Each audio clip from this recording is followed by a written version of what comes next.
Sizing Up an Exoplanet, presented by Science at NASA.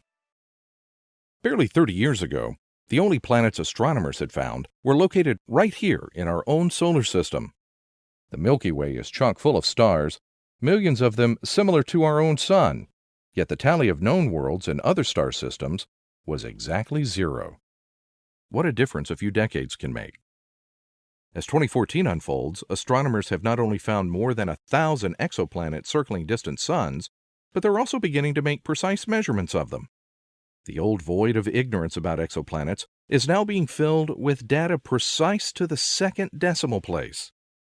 A team led by Sarah Ballard, a NASA Carl Sagan Fellow at the University of Washington in Seattle, recently measured the diameter of a super-Earth to within an accuracy of 148 miles total, or about 1%. Remarkable accuracy for an exoplanet located about 300 light-years from Earth.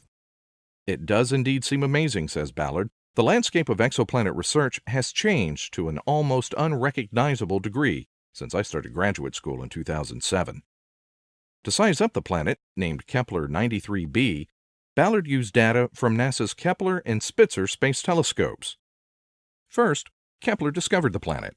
As seen from Earth, Kepler 93b passes directly in front of its parent star, causing the starlight to dim during transit. That dimming, which occurs once per orbit, is what allowed Kepler mission scientists to find the planet in the first place. Next, both Spitzer and Kepler recorded multiple transits at visible and infrared wavelengths. Data from the observatories agreed. 93b was really a planet, and not some artifact of stellar variability.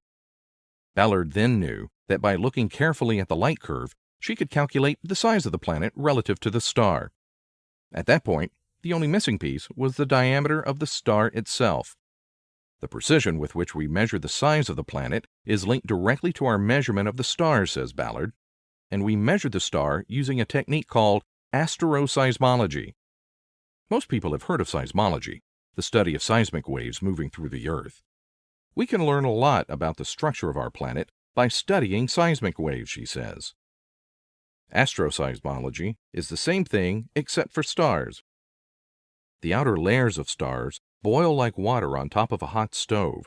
Those convective motions create seismic waves that bounce around the inside of the core, causing the star to ring like an enormous bell. Kepler can detect that ringing, which reveals itself as fluctuations in a star's brightness. Ballard's colleague, University of Birmingham professor Bill Chaplin, led the astroseismic analysis for Kepler 93b. By analyzing the seismic modes of the star, he was able to deduce its radius and mass to an accuracy of 1%, she says. The new measurements confirm that Kepler 93b is a super-Earth-sized exoplanet with a diameter about 1.5 times the size of our planet. Previous measurements by the Keck Observatory in Hawaii had put Kepler 93b's mass at about 3.8 times that of Earth. The density of Kepler 93b, derived from its mass and newly obtained radius, suggests the planet is very likely made of iron and rock, like Earth itself. Although super-Earths are common in the galaxy, none exist in our solar system. That makes them tricky to study. Ballard's team has shown, however, that it is possible to learn a lot about an exoplanet even when it is very far away. For more news about the precise nature of planets, exo and otherwise, stay tuned to science.nasa.gov.